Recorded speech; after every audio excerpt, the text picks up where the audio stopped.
In Ichek Coexistence Academy, the boys are forced to coexist with the girls by throwing away their masculinity. Fudo Namura transferred there without knowing anything and was then surrounded in class by a group of armed girls. At the Five Swords meeting, they discuss about what to do with the new transfer student.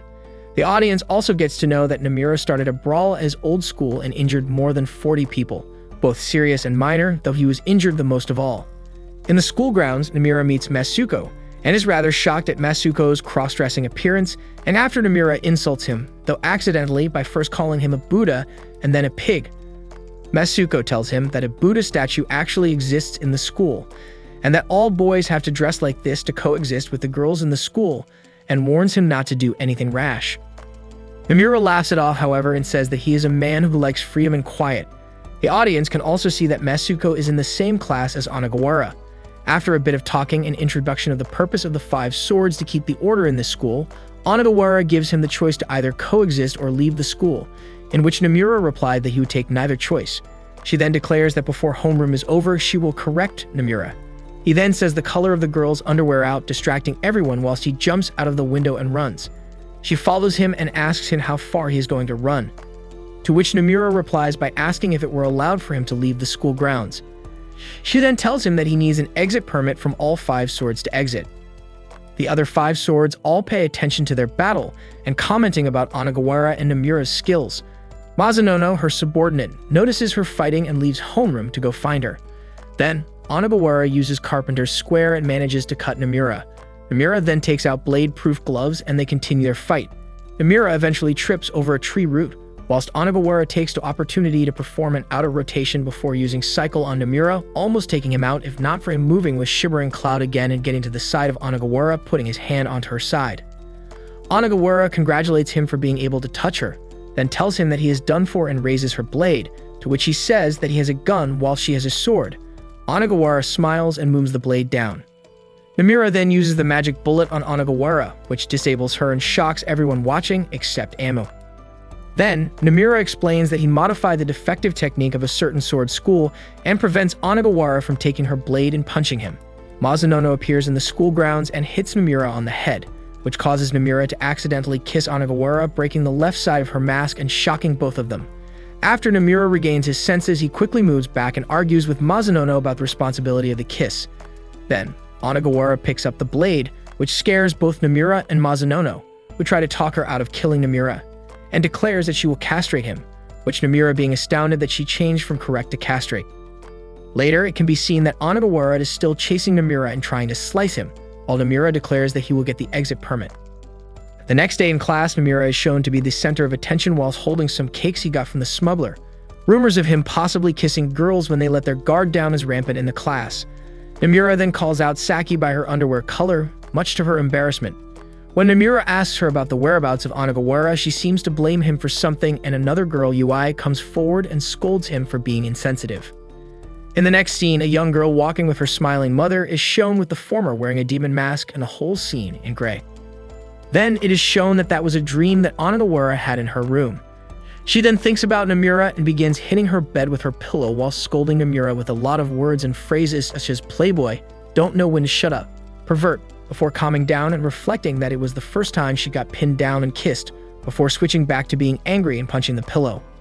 Onagawara, though sensing a presence, picks up her 8-son sword and puts on her rather destroyed mask and faces the door, only for Namura to enter through the window and prevent her from taking her sword, stating that he was there for a sick visit whilst giving her the cakes. He then says that he could not tell her that she was cute due to her mask yesterday, and got lucky to kiss her, leaving her flustered. But when Namura asks for an exit permit, she states that she would not give one to him no matter what.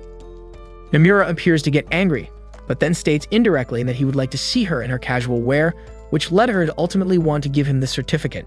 However, when Namura stated that a few more kisses would then be a good trade for the certificate, she fainted as her fever got too high thanks to her feelings.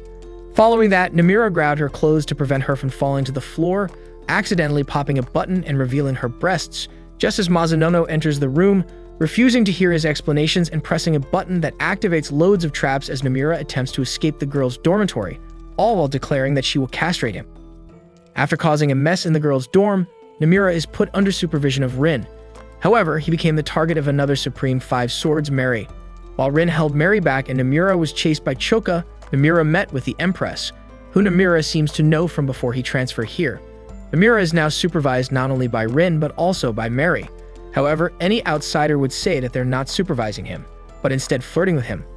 This angers the eldest member of the Supreme Five Swords, Warabai Hanasaka, and thus, Namira, Rin, and Mary are forced to participate on Bloodsport Day, the 13th Warabimpics. Thanks to Namira's efforts, the Warabimpics have ended well. But Warabai isn't someone to give up so easily. She sets up a trap, inviting Namira to come to the school to get his permission stamped from as a reward for his victory. But on his way, he faces Warabai 34. With the help of Rin, Mary, Nano, and Shoka, Namira manages to advance. That is until he meets one of the Supreme Five Swords, Satori Temaba. Namira seems to have entered his popularity phase. Because of his great success at the Warabimpics, the girls of the school follow him with hungry eyes.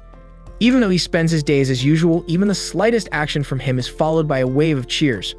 Namira himself doesn't really think much of it, but Rin and Mary don't think it's funny. But the happy times can't continue forever. One morning, while his bags get checked by Rin and Mary like always, something falls out of his pocket.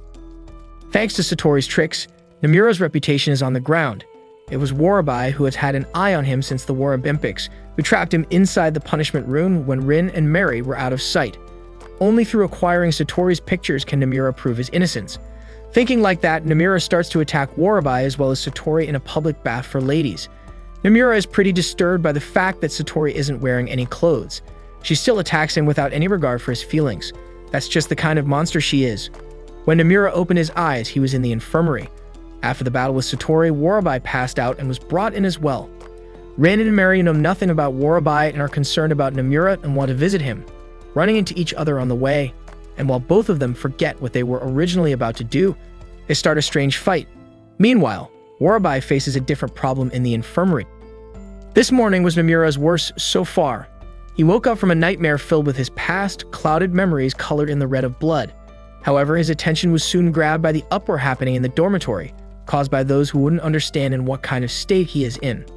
Apparently, a monster is in their bathroom. Meanwhile, in the girls' dorm, they have to deal with other problems because things keep disappearing, which shouldn't. And then the Empress, Amu, disappears as well.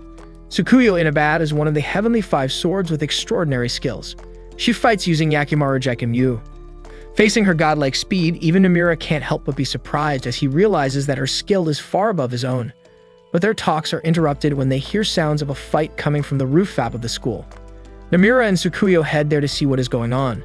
But when they arrive, the Empress has already disappeared. Namira screams, trembling with anger. The voices of them roar throughout the school.